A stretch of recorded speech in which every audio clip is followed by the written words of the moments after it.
Die 7 größten Vorteile, wenn es ums Auswandern geht, und heute direkt vom Sonnenuntergang vom Meer. Hier unten ist ein kleiner Camper, die essen gerade Abendbrot oder spielen irgendwas. Und ich fange einfach mal an, wie kann es anders sein, hier am Meer mit der Lebensqualität. Was sagt ihr? Ich bin jetzt einfach mal kurz zum Meer gefahren, um das Video zu drehen, um euch zu zeigen, wie cool es hier ist. Ich meine, das ist jetzt nicht mein präferierter Spot, ehrlich gesagt. Hier bin ich eigentlich ganz selten, aber für das Video ist man hier schön allein, kann gut reden, kann gut rumschreien. Und ihr seht einfach mal, wie groß der Strand hier ist, und ich bin jetzt ziemlich weit hinten. Da, wo ihr so ein bisschen das Licht brennen seht, da ist der Hauptstrand. Da sind ein paar schöne Hütten und ja, so Schirme aufgestellt. Ist wirklich sehr schön. Ich werde da wahrscheinlich noch mal ein Video machen, wenn ein bisschen Highlife in Tüten ist. Heute war ein regnerischer Tag, seit langem mal wieder. Die ganze Zeit hatten wir hier den Strand knallevoll. Die Hitze hat geballert. Und ja, jetzt ist es abends. Die Sonne, guckt mal, in der kurzen Zeit ist sie quasi weg. Der Himmel ist richtig schön orange und ich liebe es einfach abends auch baden zu gehen, dabei die Sonne untergehen zu sehen. Und ja, das ist halt einfach Lebensqualität für mich. Mir geht es ja um Georgien, anderen geht es vielleicht um was anderes. Für andere ist Lebensqualität vielleicht die Berge oder was anderes. Aber hey, habe ich ja auch hier in Georgien. Ich war ja erst letztens in den Bergen, mache ich auch noch ein Video drüber. Und einfach sich auszusuchen, wo man ist, vorher sich zu überlegen. Also wenn man irgendwo hingeboren wird, dann ist es ja klassischerweise so, dass die Eltern da irgendwie rumkopulieren und irgendwann wird man in die Welt geworfen. Ja, und dann ist es manchmal nicht der Platz, der einem vielleicht gefällt, und man sehnt sich nach was anderem. Und man kann es sich halt beim Auswandern aussuchen. Was gefällt mir, was ist für mich Lebensqualität, und da will ich dann halt einfach hin. Und deshalb ist das für mich ein ganz großer Vorteil vom Auswandern. Der nächste Punkt ist für mich die persönliche Weiterentwicklung. Durch diesen Prozess des Auswanderns ja, geht man durch so viele persönliche Entwicklungsstufen durch, weil man einfach immer gezwungen wird, irgendwie zu funktionieren, irgendwas im Problem zu lösen, irgendwie weiterzukommen, irgendwo mit anderen Menschen, die aus einer ganz anderen Kultur sind, klarzukommen, mit denen zu kommunizieren, mit denen irgendwie auch ja, sich gegenseitig kulturell zu befruchten. Das sind so viele einzelne kleine Dinge, die einen da beschäftigen und weiterbringen und die man immer wieder lösen muss. Und das hat einen riesigen Effekt auf den Blick, den man auf die Welt hat nach so einer Aktion des Auswanderns und auch vielleicht des Reisens. Es gibt ja auch viele Leute, die sind einfach Dauerreisende, und das wird wahrscheinlich einen ähnlichen Effekt haben, bloß dass man dann eben in vielen verschiedenen Gegenden unterwegs ist und sich überall so ein bisschen reinfuchsen kann. Beim Auswandern ist es halt so, dass man halt tief in eine Sache reingeht und dann eben ganz ein neues Leben beginnt als das, was man vorher hatte. Und diesen Switch, der macht ziemlich viel mit einem, auch im Kopf und in ganz vielen Lebensbereichen. Vielleicht auch nicht immer zum Positiven, aber ich sehe es als ganz, ganz großen Vorteil des Auswanderns, dass man sich immer wieder selbst hinterfragt, dass man Probleme zu lösen hat, die man im Alltag, in ganz normalem deutschen Alltag vielleicht gar nicht hatte, den Blick auf die Welt letztendlich ganz, ganz anders gestalten lassen. Und ja, deshalb für mich ganz, ganz klarer Vorteil des Auswanderns. Der dritte Punkt ist ja, berufliche neue Chancen und Möglichkeiten. Und das ist vielleicht ein Punkt, den viele vielleicht gar nicht verstehen können, weil es wird ja immer so gesagt, ja, was machst du denn da? Es waren auch eine der meisten Fragen, die ich gehört habe, als ich ausgewandert bin. Ja, was willst du denn da machen in Georgien? Ja, keine Ahnung. Ich habe dann halt gesagt, keine Ahnung, ich komme immer irgendwie klar. Und das war so ein bisschen meine Herangehensweise. Ich hatte natürlich dann auch in Deutschland schon angefangen, mir Alternativen zu erörtern. Aber so grundsätzlich muss man sich wieder anpassen, umorientieren, Sachen lernen, neue Leute kennenlernen, wie es eben auch schon bei dem vorherigen Punkt der Fall ist. Und man wird neue Fähigkeiten letztendlich auch erlernen, auch notgedrungen oftmals. Man wird in irgendeinem Gebiet Experte, man ist plötzlich in Gegenden unterwegs, die andere nicht kennen, wo man vielleicht auch wieder Wissen weitergeben kann, wo man anderen Menschen helfen kann. Man lernt Sprachen, man hat ganz, ganz viele Erfahrungen und all das hat natürlich auch einen Impact auf die berufliche Weiterentwicklung. Und wenn man das vielleicht auch ein bisschen für sich nutzen kann, dann sehe ich da immer ganz, ganz viel mehr Chancen als Risiken. Und natürlich gibt es auch Risiken. Aber wir sind heute bei den Vorteilen. Deswegen für mich ein ganz, ganz klarer Pro-Auswandern, die berufliche Weiterentwicklung. Der nächste Punkt ist eine freiere Lebensgestaltung. Und wer mich kennt und meine Videos gesehen hat, der weiß, dass für mich Freiheit ein Wert ist, der unverhandelbar ist, den ich irgendwie bis aufs Blut verteidigen würde. Und keine Ahnung, ja, ich weiß, es ist immer leicht hergesagt, Freiheit hat seinen Preis und so. Und soweit es irgendwie möglich ist, möchte ich den Preis auch bezahlen. Aber wenn man auswandert, dann kann man sich natürlich aussuchen, wo man hingeht und hat gewisse eigene Präferenzen, die man umsetzen kann. Zum Beispiel hier. Ihr könntet jetzt einfach dort oder ganz da hinten euer Zelt aufstellen, könnt ihr da übernachten, könnt ein Lagerfeuer machen und niemanden wird es interessieren. Wenn er ein Lagerfeuer macht, kommt manchmal die Polizei vorbeigefahren. Ja, die fahren ja am Strand Streife, das ist lustig. Aber nicht um die Leute zu ärgern, sondern um zu gucken, ob irgendwie jemand Hilfe braucht. Und bieten dann halt oder fragen dich dann halt, ja, wollt ihr übernachten oder wie ist das nachher, wenn ihr fertig seid, wird das Feuer ausgemacht, einfach um dann keine Glut da liegen zu haben, wo dann vielleicht die Hunde rangehen und sich verletzen oder warum auch immer die Fragen stellen. Aber wenn du dann sagst, nee, wir machen das nachher aus, kein Problem, dann fahren die halt einfach weiter und sagen, wünschen dir viel Spaß. Und einfach irgendwo zelten, wo man Lust hat. Ich meine damit auch nicht, dass man irgendwie ein Assi-Zelter wird, der überall sein Müll hinschmeißt. Das ist natürlich jetzt auch eine Sache, die ich jetzt nicht vertreten kann. Aber man ist ja halt einfach frei, Dinge zu tun, die in Deutschland zum Beispiel nicht mehr Standard sind. Und damit will ich jetzt gar nicht sagen, dass jetzt in Deutschland man generell ein unfreies Leben führt. Aber es gibt halt andere Länder, andere Sitten und andere Möglichkeiten, seine Freizeit oder generell sein Leben zu gestalten. Und das kann man sich beim Auswandern aussuchen. Und wer einen Freiheitsdrang hat, der kann eben auf der Welt schon mal noch rumgucken, wo es so frei wie möglich ist. Natürlich gibt es irgendwo Regeln immer zu beachten, aber manchmal werden Regeln eben auch nicht überall gleich wahrgenommen und gleich umgesetzt. Ja? Also das hier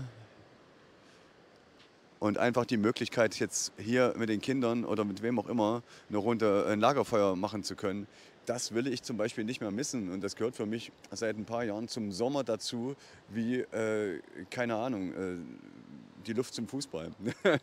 Oder was, das war jetzt ein blödes Beispiel, aber egal. Kommen wir zum nächsten Punkt, die familienfreundlichere Umgebung. Ja, jetzt kann man jetzt so und so sehen.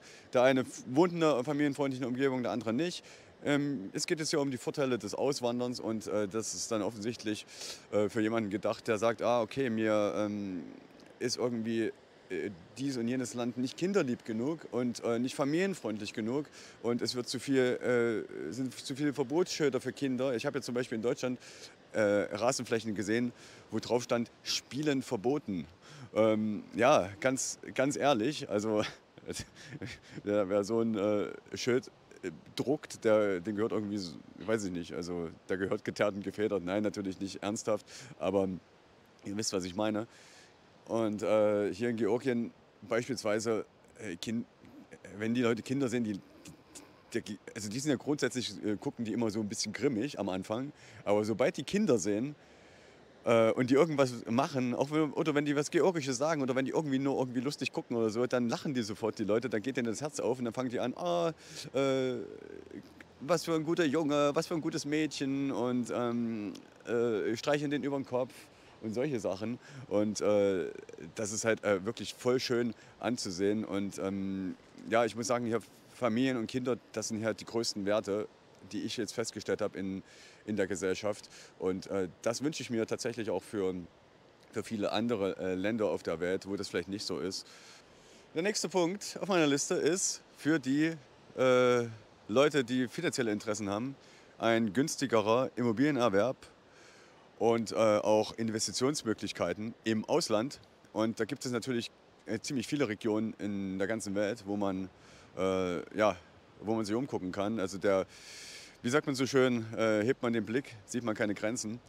Und ich sag mal so, wenn du jetzt in deiner Umgebung nur unterwegs bist, wo du wohnst, dann hast du natürlich ein relativ eingeschränktes Blickfeld, dann hast du relativ eingeschränkte Möglichkeiten. Wenn du jetzt aber einfach weltweit dich orientierst und sagst, okay, ich suche mir jetzt hier den Ort aus, den ich am coolsten finde, nach irgendwelchen Kriterien. Muss jetzt ja nicht einfach nur die Landschaft sein oder was auch immer, sondern auch vielleicht Preis-Leistung oder Möglichkeiten für die Zukunft und so weiter.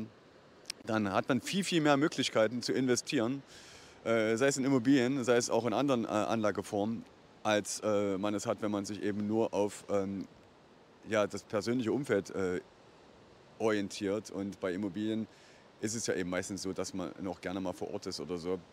Aber es gibt ja so viele Möglichkeiten. Zum Beispiel gibt es in Georgien auch einfach Zinsen auf dem ja, ganz normalen Konto. Ich glaube, mittlerweile, ich habe jetzt lange nicht mehr reingeguckt, aber so irgendwas zwischen 9 und 11% je nach Laufzeit oder je nachdem, wie flexibel man das verfügbar haben will, sind da keine Seltenheit. Und also Guthabenzinsen wohlgemerkt, jetzt nicht Kreditzinsen, die sind auch nicht niedrig hier. Aber es gibt halt viele, viele Möglichkeiten in vielen, vielen anderen Ländern der Welt. Und ihr könnt euch gar nicht vorstellen, was es alles gibt, womit man sich beschäftigen kann. Zum Beispiel könnte man hier in Georgien mit Kühen handeln, indem man eine Kuh kauft, wenn sie jung ist und wieder verkauft, wenn sie erwachsen ist und macht dann damit seinen Schnitt oder was auch immer. Ist jetzt nur ein Beispiel und ich will jetzt nicht irgendwelche Tierfreunde triggern, dass man Kuhhandel betreibt. Generell meine ich das nur, um einfach mal zu zeigen, wie weit man um die Ecke denken kann, wenn man im Kopf keine Grenzen mehr hat, weil die Gesellschaft einen irgendwie immer vormacht oder vorsagt, wie eine Soufflöse im Theater, das geht aber nicht. Das kannst du doch nicht machen. Doch, du kannst und das geht. Irgendwie geht immer alles. Ja, irgendwie geht auch immer mal alles schief. Aber wenn nicht irgendwann im Leben mal was schief geht, dann geht meistens auch nicht irgendwas gut. Also entspannt euch, ihr lebt nur einmal. Nach dem Tod könnt ihr nichts mitnehmen. Und was ihr mitnehmen könnt, ist mal irgendwo schön am Meer, beim Sonnenuntergang, auf einer alten Ruine ein Video gedreht zu haben. Das beispielsweise kann ich mitnehmen in den Tod oder für die Nachwelt dalassen und so. Gut, das Geld könnte ich auch dalassen, wenn ich jetzt übermäßig viel Geld hätte. Aber ihr wisst, glaube ich, worauf ich hinaus will, ohne dass ich mich jetzt hier noch weiter verzetteln muss mit meinen ungünstig gewählten Worten. Und kommen wir zum letzten Punkt. Das ist die persönliche Erfüllung und natürlich auch der Abenteuerfaktor. Und ganz ehrlich, so eine Reise, egal wohin sie geht, die ein bisschen länger ist als 2 Wochen Urlaub und vielleicht noch ein All-You-Can-Eat, ja, Tempel irgendwo an irgendeiner Küste, wo sich die Leute wie die Heringe platt liegen. So eine Reise, die abseits von Gegenden ist, die alle kennen.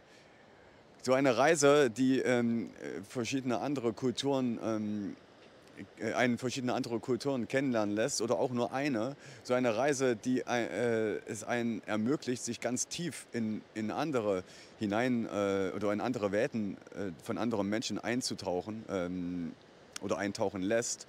So eine Reise, die ist einfach cool und die macht Spaß und das ist ein Abenteuer. Und klar geht nicht immer alles schief, geht nicht immer alles gut. Klar geht immer mal was schief. Aber was wäre denn das Leben, wenn ihr jetzt schon wisst, was alles passiert? Ja, was würdest du da draußen auf der Welt machen, wenn du schon weißt, dass in 13 Tagen irgendwie, keine Ahnung, das und das passiert? Ja, mir wäre es langweilig. Ich fange ja auch nicht ein Schachspiel an und weiß genau, was der Gegner macht und mache dann genau die Züge, die der macht und dann wird es unentschieden oder ich, keine Ahnung, ihr wisst, worauf ich hinaus will. Dieses Abenteuer, immer mal was Neues zu erleben, was man noch nie kannte, was noch nie irgendwie einem auch in den Sinn kam, dass das überhaupt möglich ist oder wo man plötzlich bei Leuten sitzt, die man noch nie gekannt hat, in persönlicher Atmosphäre und weiß gar nicht, wie man da hingekommen ist und alle solche Sachen, die sind mega cool, die machen richtig Spaß und die sind ein Riesenabenteuer. Und ich weiß es nicht, aber am Abend des Lebens irgendwo am Tisch mit den Enkeln oder vielleicht auch auf dem Sterbebett, dann ist es doch cool, wenn man den Leuten sagen kann, damals, als ich da und da war, mit den und den Leuten, das und das ist passiert und man so ein bisschen ein paar coole Geschichten hat aus dem Leben, dann macht es doch mehr Spaß, als wenn ich jetzt schon weiß, dass in 30 Jahren das und das passiert und da warte ich jetzt drauf und keine Ahnung. Also das ist zumindest meine Ansicht und natürlich ist es jedem freigestellt, seine eigene zu haben. Aber ja, ich genieße es hier und deswegen steht Abenteuer und persönliche Erfahrungen natürlich ganz, ganz weit bei den Vorteilen des Auswanderns auf dem Zettel. In dem Sinne, ich hoffe, die paar Punkte, die fürs Auswandern meiner Meinung nach sprechen, haben euch auch so vielleicht ein bisschen zum Nachdenken angeregt oder das ein oder andere, die eine oder andere Sehnsucht wecken können. Ich verabschiede mich vom rauschenden Meer. Es wird jetzt langsam dunkel. Ich gehe nach Hause, versuche irgendwie die Treppe wieder runterzukommen. Ich zeige euch nochmal, wie die aussieht. Das Klettern war sehr, sehr abenteuerlich, wo wir wieder beim Abenteuer wären. Diese geht noch, aber die nächste hat es in sich. Und dann wünsche ich mir, dass vielleicht der ein oder andere Abenteurer mal in Georgien vorbeikommt, auf einen Kaffee oder ein schönes, kühles Bier, zumindest im Sommer. Und wer weiß, vielleicht habt ihr ja auch das ein oder andere Interesse daran, euch ja, helfen zu lassen. Jetzt seht ihr mich wahrscheinlich gar nicht mehr. Dann seht ihr unten den Link, den ihr klicken könnt, um ein Gespräch zu buchen. Und jetzt zeige ich euch noch die Treppe. Mich seht ihr eh nicht mehr. Das ist sie, wunderprächtig, aber ich werde dann irgendwie hier runterspringen. Und dann ist auch gut. Also in Deutschland wäre das wahrscheinlich gar nicht möglich. Da werden schon große rote Flatterbänder ringsrum. Den Sprung, den könnt ihr noch live verfolgen. Da bin ich. In dem Sinne, macht's gut. Tschüss, bis bald in Georgien.